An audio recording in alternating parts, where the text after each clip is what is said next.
सबैजनालाई। हजुरहरूलाई मैले यो चाहिँ पार्टिसन जिप्सन बोर्डको पार्टिसन देखाउन गइरहेको छु। यो चाहिँ यसरी वाल बनाउन मिल्छ, यसले स्याल ढोकाहरू निकाल्न पनि मिल्छ। सस्तो, छरिदो, छिटो पार्टिसन गर्नु परेमा हामीलाई सम्झाउन सक्नुहुन्छ। यसरी वाल पार्टिसनको कामहरू हुन्छ। यो चाहिँ पार्टिसनमा सबैभन्दा सस्तो सायद यही हुन्छ होला, बलियो पनि हुन्छ जिप्सनको पार्टिसन।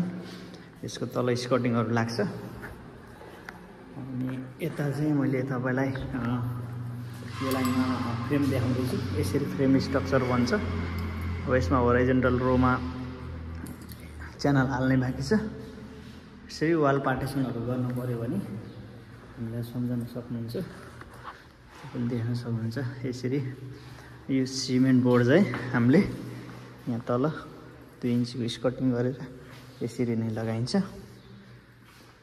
यो यसरी पार्टिसन गरियो भने छिटो छरिदो राम्रो पनि हुन्छ र बजेट फ्रेन्डली, कस्ट पनि एकदम सस्तो पर्न जान्छ।